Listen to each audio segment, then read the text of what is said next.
आखिरकार दिल्ली के इतिहास का सबसे बड़ा डेमोलिशन शालीमार बाग गांव टूट गया। कुछ दिन पहले की तस्वीर अगर आप देखेंगे तो यहाँ पर बड़ी बड़ी इमारतें बनी हुई थी और अब यहाँ पर सिर्फ मलबे का ढेर है। और मलबे का ढेर भी नहीं है बल्कि मलबे का पहाड़ है। लगभग 7 दिन से ऊपर हो चुके हैं, लेकिन बुलडोज़र अभियान अभी भी रुकने के लिए तैयार नहीं है। अभी भी बुलडोज़र की गड़गड़ाहट यहाँ पर सुनाई दे रही है। पीछे अगर आप नज़र डालेंगे तो आपको यहाँ पर कई सारे बुलडोज़र अभी भी मौजूद नज़र आएंगे। 7 दिन से ज़्यादा बीत चुका है, लेकिन अभी जो यहाँ पर की स्थिति है वो भयावह है। तकरीबन 6 महीने यहाँ पर के लोगों ने प्रोटेस्ट किया, धरना दिया, घर बचाओ आंदोलन किया।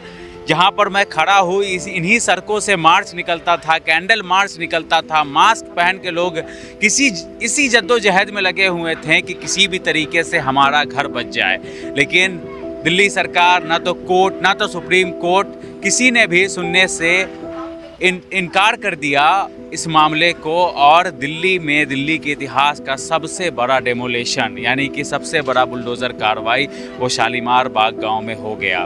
बहुत सारे लोग थे यहाँ पर जो एकत्रित होकर के हर शाम को प्रोटेस्ट करते थे और सीएम रेखा गुप्ता से गुहार लगाते थे कि प्लीज़ हमारा घर छोड़ दो, हमारा घर छोड़ दो, हम कहाँ जाएंगे, हम 50 साल से रह रहे हैं, हम 60 साल से रह रहे हैं।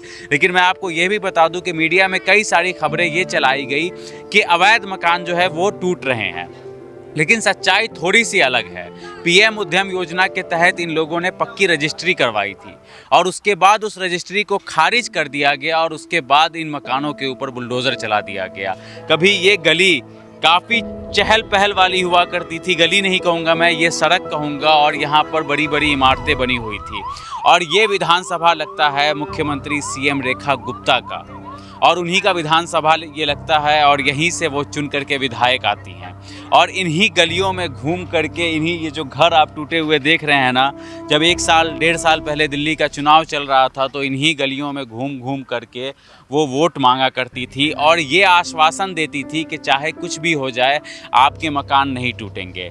लेकिन ऐसा हो नहीं पाया, सारे मकान तोड़ दिए गए। कई सारे लोग यहाँ पर से खाली करके चले गए। कोई विकलांग था, कोई मजबूर था, कोई बूढ़ा था, सब ने रो रो करके अपना दर्द छलकाया। पर इस सरकार या फिर कोर्ट या सुप्रीम कोर्ट, हाई कोर्ट, किसी ने भी सुनवाई तक नहीं हुई और सीधे से इनके एप्लीकेशन को खारिज कर दिया कि हम आपकी जो मांग है उसको नहीं सुनेंगे और यहाँ पर हम बुलडोज़र कार्रवाई करके रहेंगे। आप देखेंगे अभी अगर तो यहाँ पर के जो तस्वीर है वो भयावह है, भयावह से भी भयावह है, क्योंकि यहाँ पर अब सिर्फ आपको एक बुलडोज़र की गड़गड़ाहट और इसके अलावा कुछ भी नज़र नहीं आने वाला है। ये सड़क कभी चहल पहल यहाँ पर हुआ करती थी, लेकिन इतनी निर्मम तरीके से यहाँ पर के घरों को तोड़ा गया है, चाहे वो 4 मंजिल के बने हो या फिर 5 मंजिल के बने हो या फिर 3 मंजिल के बने हो, सबकी हालत खस्ता हो चुकी है। और कई सारे लोग, हज़ारों परिवार आज शालीमार बाग गांव को छोड़ करके चले गए हैं। कुछ लोग भी हैं यहाँ पर, उनसे बात करने की कोशिश करते हैं। अगर वो हमसे बात करते हैं तो हम समझेंगे कि आखिरकार 1 तारीख को यानी कि 1 जून की स्थिति यहाँ पर कैसी थी, पुलिस का रवैया कैसा था। क्योंकि कई सारे लोग जो आवाज़ उठा रहे थे उनको हाउस अरेस्ट कर लिया गया था, घर के अंदर ही कैद कर लिया गया था, उनको अपनी आवाज़ उठाने नहीं दी गई दिल्ली पुलिस द्वारा और उनको घर के अंदर ही अरेस्ट करके रखा गया। लेकिन यहाँ पर अभी भी ये लोग हैं जो कि ये सोच रहे हैं कि यहाँ तक तो टूट गया, क्या ये कार्रवाई आगे चल करके और भी आगे बढ़ेगी? ये भी डर एक यहाँ पर के लोगों को सता रहा है। लेकिन फ़िलहाल जो यहाँ पर की स्थिति है वो बिल्कुल भयावह स्थिति है। इसी सड़क को चौड़ीकरण करने के मामले में ये डेमोलिशन किया गया कि यहाँ पर ट्रैफिक जैम की समस्या होती है, आगे मैक्स हॉस्पिटल पड़ता है तो एम्बुलेंस को जाने में दिक्कत होती है। लेकिन पुराने तस्वीर अगर आप निकालेंगे और जो हम चला रहे हैं स्क्रीन पर उस पर अगर आप नज़र डालेंगे तो उतनी भी ट्रैफिक की समस्या यहाँ पर नहीं थी जिस तरीके से बताया गया। ये लोग मुख्यमंत्री के घर जाते हैं, मुख्यमंत्री के हस्बैंड के पास जाते हैं, इनके लिए बाकायदा शिविर कैंप लगाया जाता है कि आप लोग आइए अपनी बात रखिए। 3-3 लाख रुपए मुआवजे की भी बात होती है, लेकिन किसी को भी 1 फुटी कौड़ी नहीं मिलती है। पक्के मकान एक दिन के अंदर ढहा दिए जाते हैं बेदर्दी तरीके से, बेदर्द तरीके से। और जो 3 लाख का मुआवजा ये लोग कह रहे थे कि सरकार की तरफ से मिलेगा, वो तक नहीं दिया जाता है। बस जो भी बात होती है सब हवा हवाई में बात होती है। हाँ, आपका भी घर तोड़ दिया? क्या था उस दिन स्थिति? उस दिन पूरा बेकार ही हाँ, क्या था? पूरा बेकार ही बेकार स्थिति था।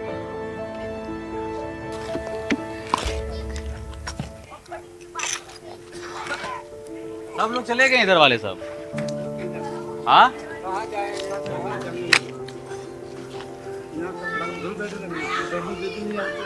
आज तो पुलिस इतनी रहती है यहाँ पे, खड़े नहीं होने देती है, भाई नहीं खड़ा होने देती है। अच्छा, जो 1 तारीख से शुरू हुआ था ना डेमोलेशन, 31 तारीख से, उस दिन क्या था? सबको पुलिस वाले पूरा वो कर दिए थे, सबको हाईजैक कर लिया है। सबको यहाँ पे बैठने नहीं देते, खड़े नहीं होने देते। कई पासवान जी थे जो लगातार आवाज उठा रहे थे, आंदोलन पे बैठे हुए थे, उनको क्या किया? वो तो पहले ही उठा ले गए होंगे, वो तो कहाँ रहेगा। इतना फोर्स है, इतना फोर्स था कि आदमी 4,000 फोर्स थे। फोर्स है, उसके बाद दिल्ली पुलिस अलग, हाँ वो तो लगा। सिर्फ फोर्स सब 4-5 है ना, वो तो 30 तारीख से ही शुरू कर दिया था ना मार्च यहाँ पर। तब मैं मौजूद था यहाँ पर जब लोग घर खुद से तोड़ रहे थे। हाँ हाँ, हाँ, कई सारी दुकानें भी थी यहाँ कई पर। दुकानें। तो सब कहाँ यहीं पीछे फ्लैट ले लिया या फिर यहाँ से चला तो गया? यहाँ से चला कहाँ जाएगा? कोई कहीं एडजस्ट किया अपना सामान को एडजस्ट किए हैं। अब मान ले जाए कि यहाँ मकान टूटा, कोई तो सीधा घर थोड़े चला जाएगा, जब सारे सामान ही नहीं एडजस्ट करेगा ही। बात ये है। इस सब कार्रवाई को कैसे देखते हैं आप लोग? ये सब कार्रवाई जो है सब सरकार की है। अब अच्छा किया, गलत किया? सरकार अब अच्छा करे या गलत करे, उनकी अपनी सोच है। सबका तो रजिस्ट्री था ना पहले से उद्यम योजना के तहत। ये चीज़ का मुझे पता नहीं है, ये चीज़ का मुझे पता नहीं। हम लोग तो किरदार हैं। उस दिन क्या था, मतलब कितना बुलडोजर आया होगा? वही 40-50 बुलडोजर रात से ही शुरू हो गया था, रात 3 से बजे शुरू हो से। गया 3 बजे से। वो सब पूरा एरिया सबको ब्लैक ये कर दिया टोटल ब्लैक था, था। है ना, बंद कर दिया था सबको। ठीक है, देखिए। और कोई लोग नहीं मिलेंगे यहाँ पर जो मकान मालिक सब है जिनका घर टूटा है? वो तो सभी गए हुए हैं। हाँ, ये तो मकान मालिक यहाँ का है नहीं। इन लोगों का तो बच गया ना, ओए, इधर से बच गया। इनका आधा घर तोड़ दिया है ना, ये आज ही क्या वाला आधा तोड़ दिया।